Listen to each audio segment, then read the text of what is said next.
Hello दोस्तों। Bihar civil code के अर्दली या पीओन की परीक्षा में मैथ्स 35 नंबर की पूछी जानी है, जिसमें हमारा टारगेट होगा 35 में 35। तो आइए दोस्तों शुरू करते हैं, और दोस्तों चैनल को सब्सक्राइब जरूर करें।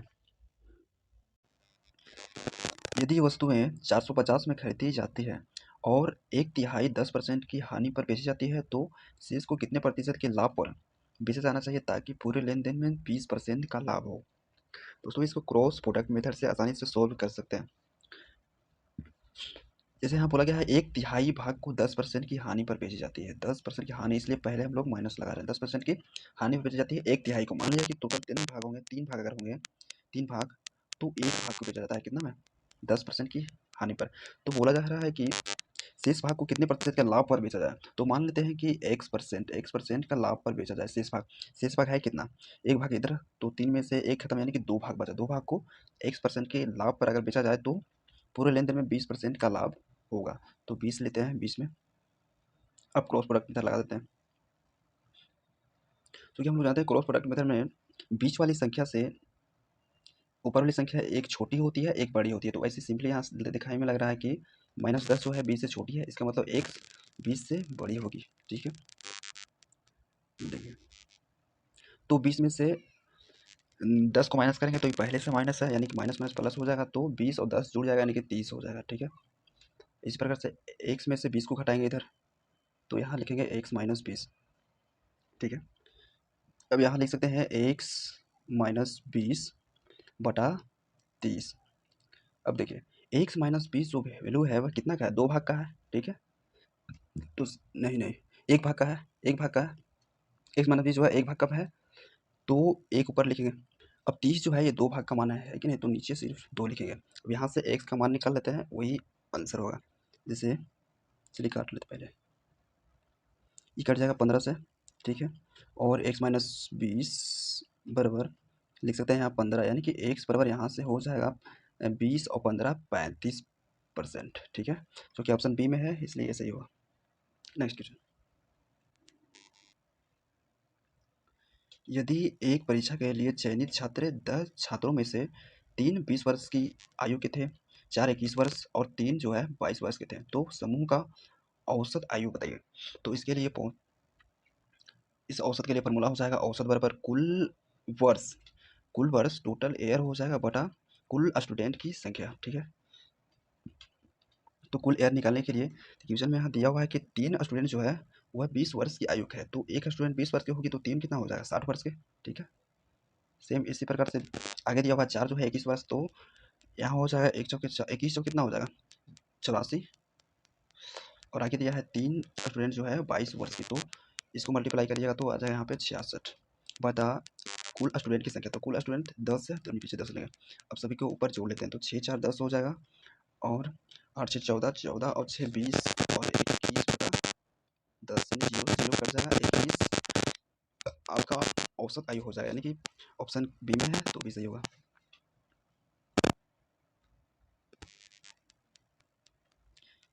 एक घनाकार कमरे के फर्श का क्षेत्रफल 48 मीटर स्क्वायर है। एक घनाकार, चलिए सबसे पहले फिगर बना लेते हैं। मान लेते हैं ये घन है, क्योंकि हम लोग जानते हैं कि घन का सभी भुजाएं जो होती हैं बराबर होती हैं, है कि नहीं। तो मान लेते हैं इसका जो भुजा है ए है। ठीक है, तो बोला गया है इसके फर्श का क्षेत्रफल, फर्श यानी कि नीचे वाले, ये इसका क्षेत्रफल दिया हुआ है 48।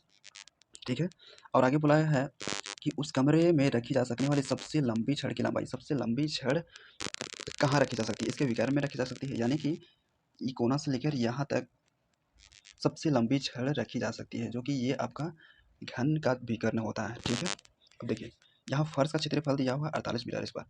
फर्श एक वर्ग की तरह है कि नहीं, यहाँ देख लेते हैं। ये जो फर्श है एक वर्ग की तरह है कि नहीं, तो वर्ग का क्षेत्रफल होता है भुजा का स्क्वायर।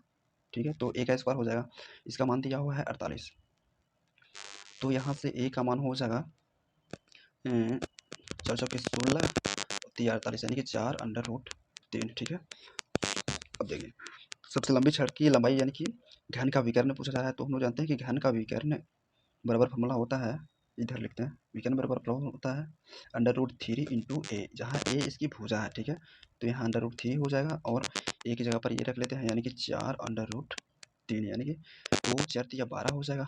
ठीक है, 12 ऑप्शन बी में दिया हुआ है। ठीक है, तो ये सही है। Next question. अब यहाँ देखिए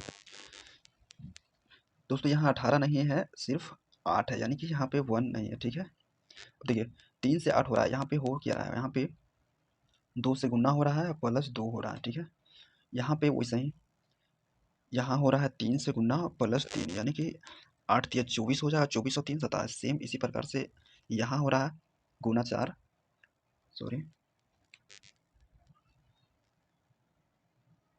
गुना 4 हो जाएगा, गुना में 4 और प्लस 4, यानी कि 27 चौके हो जाएगा। 27 चौके जोड़िएगा आप, 27 चौके हो जाएगा आपके 10 चौके, 7 चौके 28 और 2 चौके 8 2 10, 108, 108 और 4 जोड़िएगा तो 112 हो जाएगा, है कि नहीं। इसी प्रकार 112 में 5 से गुना कर 5 जोड़िएगा तो इसका इकाई का अंक 5 आएगा, क्योंकि लास्ट में 5 जुड़ रहा है, जो कि ऑप्शन ए में दिया हुआ है कि नहीं, 565। तो ऑप्शन ए सही होगा। Next question.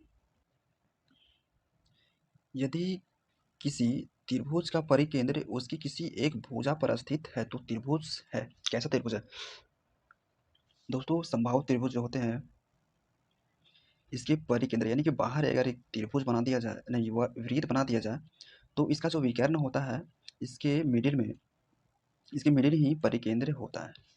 ठीक है, तो इसके अनुसार इसका आंसर हो जाएगा समकोण त्रिभुज, है कि नहीं, यानी कि ए ऑप्शन इसका सही है। Next question. यदि ए बराबर बी बराबर दिया हुआ तो ए बी का मान पूछा गया है।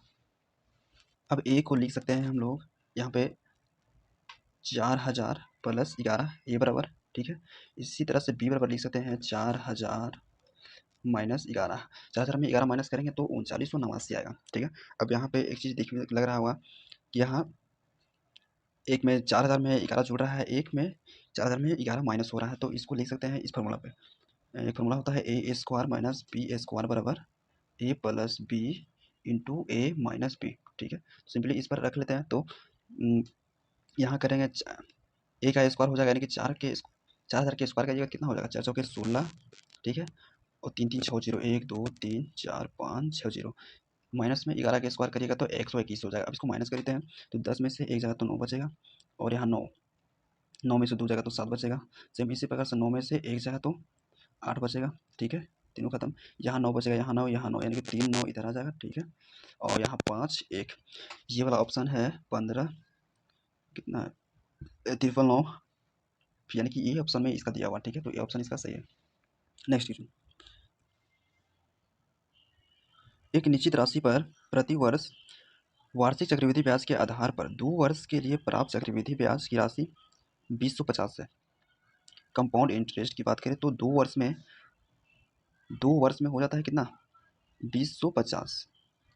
और आगे बोला गया है कि उसी राशि पर 3 वर्ष के लिए उसी ब्याज दर पर प्राप्त साधारण ब्याज की राशि 3000 है।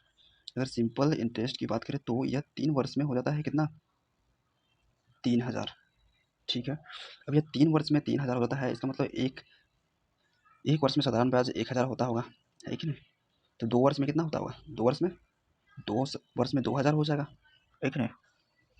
अब देखिए चक्रवृद्धि ब्याज 2 वर्ष में हो जाता है 2050। ठीक है, और साधारण ब्याज 2 वर्ष में हो जाता है 2000। ठीक है, तो यहाँ पे एक चीज़ तो साफ पता चल रहा है कि साधारण ब्याज जो है वह 2000 है और कंपाउंड इंटरेस्ट है 2050, यानी कि चक्रवृद्धि ब्याज जो हमारा है वह 50 रुपया बन रहा है। ठीक है, और हम लोग जानते हैं कि साधारण ब्याज जो है वह हर साल समान लगता है। जैसे यहाँ 2 वर्ष में 2000 रुपया हो गया, इसका मतलब है एक साल में 1000 हुआ होगा, है कि नहीं। फिर अगले वर्ष में फिर 1000 हुआ होगा साधारण ब्याज, है कि नहीं। लेकिन यहाँ पे चक्रवृद्धि ब्याज में 50 ज़्यादा है, तो ये 50 चक्रवृद्धि ब्याज के कारण ज़्यादा है। और हम लोग जानते हैं कि चक्रवृद्धि ब्याज जो होती है वह साधारण ब्याज पर जो लगता है उसी को हम लोग चक्रवृद्धि ब्याज कहते हैं, है कि नहीं। तो 50 जो ब्याज बन रहा है किस पर बन रहा है, साधारण ब्याज, यानी कि 1000 पे। ठीक है, अब क्योंकि हम लोग दर निकालना है तो 100 से हम मल्टीप्लाई कर लेते हैं। ठीक है, तो 00 से 00 कट जाएगा, और 10 से 10, यानी कि दर आपका हो जाएगा 5%। ठीक है, दर हो जाएगा 5%। अब हम लोग को मूलधन निकालना है, तो हम लोग जानते हैं सिंपल दर निकाल चुके हैं कितना, 5%। चलिए मूलधन निकालते हैं। जैसे हम लोग जानते हैं साधारण ब्याज वाला फॉर्मूला होता है मूलधन गुणे समय गुणे दर बटा 100। तो साधारण ब्याज कितना लग रहा है, कितना हो जा रहा है, 3000 हो जा रहा है साधारण ब्याज, ठीक है 3000। तो मूलधन ब्याज बराबर होता है मूलधन, नहीं कि मूलधन मान लेते हैं 1 से, तो मूलधन गुणे समय, यानी कि समय को, समय कितना दिया हुआ 3 वर्ष, 3 वर्ष में 3000 हो रहा है, तो यहाँ 3 ले लेते हैं। और दर हम लोग निकाल चुके हैं 5%, यानी कि 5/100 हो जाएगा, ठीक है। अब देखिए 3 से यहाँ 3 कट जाएगा, और वही 5 से काटिएगा 100 के, तो 20 से कट जाएगा, ठीक है। अब 20 जन के 1000 में गुना हो जाएगा, तो कितना हो जाएगा 20,000 हो जाएगा, ठीक है। करेक्ट आंसर, यानी कि ऑप्शन में देखें तो ए ऑप्शन इसका सही हो जाएगा, ठीक है, ए ऑप्शन 20,000। नेक्स्ट क्वेश्चन,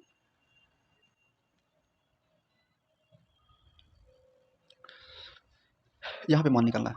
चूँकि हम जानते हैं कोस 60 डिग्री का मान होता है 1/2, क्योंकि स्क्वायर में है, तो 1/2 के स्क्वायर करेंगे तो 1/4 हो जाएगा, ठीक है, प्लस 4 गुने यहाँ सेक 30 डिग्री, सेक 30 डिग्री का मान होता है 2/√3, ठीक है। चूँकि स्क्वायर में है तो दोनों के स्क्वायर हो जाएगा, तो कितना हो जाएगा 2 दूनी 4 हो जाएगा ऊपर, और नीचे 3 के √3 के स्क्वायर करेंगे तो 3 हो जाएगा, ठीक है। और माइनस में दिया हुआ tan स्क्वायर 45 डिग्री, tan 45 का मान होता है 1, तो 1 के स्क्वायर करेंगे तो 1 ही होगा, ठीक है। और ये स्लाइस दिया हुआ है, यानी कि बटा में है, ठीक है। अब देखिए, अब नीचे देखिए साइन 30 डिग्री, तो हम लोग जानते हैं कि साइन 30 डिग्री का मान होता है 1/2, तो स्क्वायर में है तो 1/4 हो जाएगा, ठीक है, 1/4 हो जाएगा। इसी प्रकार से प्लस यहाँ दिया हुआ है, फिर कोस 30 डिग्री का मान होता है √3/4, ठीक है, नहीं नहीं, कोस 30 डिग्री का मान होता है √3/2, तो स्क्वायर में है इसलिए ऊपर 3 हो जाएगा और नीचे 4 हो जाएगा, ठीक है। अब देखिए यहाँ देखते हैं, अगर नीचे वाला में देखें तो दोनों का बेस बराबर है, यानी कि नीचे दोनों में 4 है कि नहीं, तो ऊपर वाला जुड़ जाएगा, यानी कि 1 और 3 4 हो जाएगा, ऊपर भी और नीचे भी 4, यानी कि 4 से 4 कट जाएगा, यानी कि नीचे आपका सिर्फ 1 बचेगा, है कि नहीं। अब ऊपर देखें, ऊपर 1/4 है, फिर ये वाला है, ठीक है। चलिए इसको और थोड़ा सा आगे बढ़ाते हैं, जैसे 1/4 यहाँ पे है, और प्लस यहाँ पे दिया हुआ 4 चौके 16/3 - 1, ठीक है। अब हल करते हैं, तो सबसे पहले नीचे वालों का एलसीएम लेते हैं, तो कितना हो जाएगा 4 3 12 हो जाएगा, और यहाँ 3 हो जाएगा, ठीक है। और 16 चौके 64 यहाँ हो जाएगा, और यहाँ -1 है, यानी कि 12 यहाँ हो जाएगा, ठीक है। अब देखिए इसको माइनस करिए तो कितना हो जाएगा, 64 3 कितना हो जाएगा 67, ठीक है, 67 - 12/12, ठीक है। तो 5 में से 2 जाएगा, 7 में से 2 जाएगा तो 5 बचेगा, ठीक है।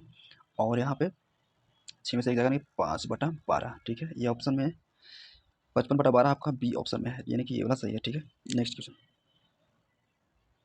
एक बिंदु पी से 10 मीटर ऊंचे भवन का उन्नयन कोण 30 डिग्री है। तो जमीन मान लेते हैं, ये जमीन है, यहाँ पे कहीं पे एक पॉइंट है पी, यहाँ से बोला जा रहा है कि भवन का उन्नयन कोण 30 डिग्री है, ठीक है। तो मान लेते हैं कि यहाँ पे, यहाँ से पी बिंदु से कुछ दूरी पर भवन है, ठीक है, मान लेते हैं ये भवन है, ठीक है, जिसका ऊंचाई दिया हुआ है 10 मीटर। तो बोला है कि पी बिंदु से इस भवन के शीर्ष का उन्नयन कोण कितना बनता है 30 डिग्री, यानी कि इसको अगर मिला दे तो यहाँ पे बनता है 30 डिग्री का कोण, ठीक है। आगे बोला है कि भवन के शीर्ष पर एक झंडा फहराया गया, यानी कि भवन का शीर्ष ये वाला हो जाएगा, है कि नहीं। तो यहाँ पे एक झंडा फहराया था, मान लेते हैं ये झंडा है, दूसरा कलर लेते हैं, जैसे मान लीजिए कि ये झंडा है, तो बोला गया है कि एक झंडा फहराया था, ठीक है। आगे बोला गया है कि और पी से लाइन स्टॉप के शीर्ष का उन्नयन कोण 45 डिग्री, यानी कि ये झंडा जो है इसके शीर्ष का, ये झंडा के शीर्ष का उन्नयन कोण दिया हुआ है कितना 45 डिग्री, यानी कि ये वाला कोण जो है 45 डिग्री, ठीक है। तो बोला गया कि फ्लैग स्टॉप की लंबाई, यानी कि इस झंडे का लंबाई पूछा गया, ठीक है। मान लेते हैं ये झंडे का लंबाई x है, ठीक है। अब चलते हैं इस त्रिभुज में, इस त्रिभुज में चलते हैं, तो यहाँ हो जाएगा tan 30 डिग्री बराबर लंब, यानी कि 10 हो जाएगा बटा आधार, ठीक है। आधार को मान लेते हैं y है, ठीक है।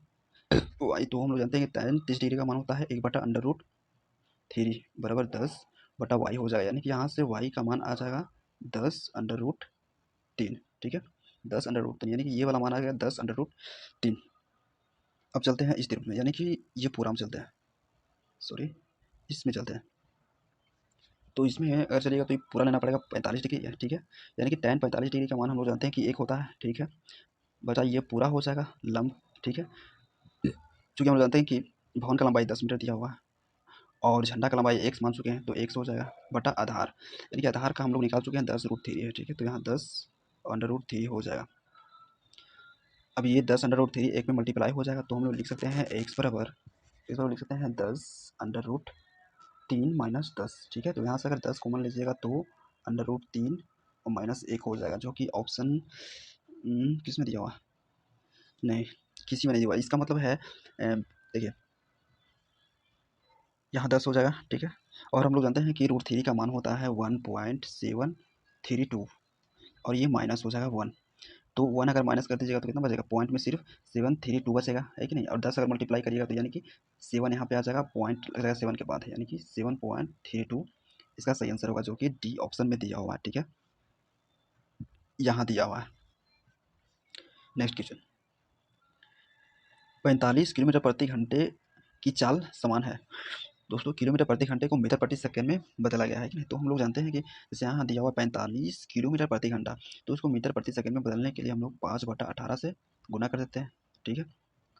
तो कितना हो सकेगा? 6 से काटिए तो 6 तिया 18 हो जाएगा, 15 तिया 45 और यहाँ 2 से काटिए 2 तिया 6 और 5 तिया 15, यानी कि 25 बचे 25/2 यानी कि 12.5 आ जाएगा इसका मीटर प्रति सेकेंड, ठीक है।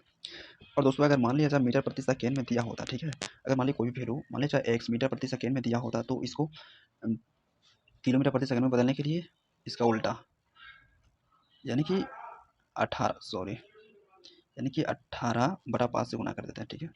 नेक्स्ट क्वेश्चन, इसका मान निकालना है, तो हम लोग जानते हैं कि सबसे पहले ब्रैकेट वाले इसको सोल्व करते हैं, है कि नहीं? तो 13 एक 14 हो जाएगा और इधर माइनस में 4 और 8 12 हो जाएगा, 14 में से 12 जाएगा तो यानी कि 2 बचेगा, है कि नहीं? और देखिए यहाँ 10 है, यहाँ से यहाँ तक कट कर आया कितना? 2, ठीक है। और भागा में दिया हुआ है 5, यानी कि 5 से कट जाएगा 10 2 बार में, यानी कि 2 दूनी 4, इसका सही आंसर डी सही होगा, ठीक है। और आगे 110 के बिल पर 2 क्रम की छूटें 10% और 5% इसी क्रम में दी गई। बिल का भुगतान करने के लिए भुगतान की जाने वाली मूल राशि ज्ञात कीजिए, ठीक है। 110 रुपया है, इसमें पहला छूट दिया गया 10% का, यानी कि इसका सिर्फ 90% ही काउंट किया गया, ठीक है। अगला छूट है 5%, यानी कि इसका सिर्फ 95% ही काउंट किया गया है। अब कट के जो आएगा वही आपका मूल राशि होगा, ठीक है। तो यहाँ देखिए 2 से 0 कट जाएगा इससे, ठीक है। और कटेगा कहाँ? हाँ, 20 से कट जाएगा, 20 बचे 100 ई, 19 बचे 95, ठीक है। और कटेगा नहीं, नहीं कटेगा, यानी कि 11 9 और 20 को गुना करके उसमें 20 से 11 9 और 19 को गुना करके 20 से भाग दीजिएगा तो अप्रॉक्स 94 आएगा, ठीक है। थोड़ा कैलकुलेट करके देख सकते हैं, तो ये ऑप्शन का सही है। नेक्स्ट क्वेश्चन, एक ज्यामितीय आकृति में 4 रेखाएं हैं, 4 रेखाएं हैं, विपरीत रेखाएं एक दूसरे के समांतर हैं और विपरीत कोण बराबर है। वह ज्यामितीय आकृति क्या? 4 रेखाएं हैं, ठीक है। बोला है कि विपरीत रेखाएं एक दूसरे के समांतर है, विपरीत जो रेखाएं हैं मान लेते हैं एक दूसरे के समांतर है, ठीक है, एक दूसरे के समांतर है और विपरीत कोण बराबर है। इसको 4 रेखाएं हैं तो सबसे पहले इसको मिला लेते हैं, ठीक है। बोला है विपरीत कोण बराबर है, ये कोण, ठीक है। तो बोला गया वो कौन सा आकृति है? तो हम लोग जानते हैं कि एक समांतर चतुर्भुज जो होते हैं उसके आमने सामने के जो भुजाएं होती हैं वह बराबर होती हैं, ठीक है। आमने सामने की भुजाएं बराबर होती हैं और विपरीत कोण भी बराबर होती हैं, ठीक है। इसलिए आपका आंसर हो जाएगा समांतर चतुर्भुज, जो कि दिया हुआ है बी ऑप्शन में। और ये हमारा लास्ट क्वेश्चन था, ठीक है। कंटिन्यू करते हैं नेक्स्ट वीडियो में, ठीक है। Thank you for watching this video.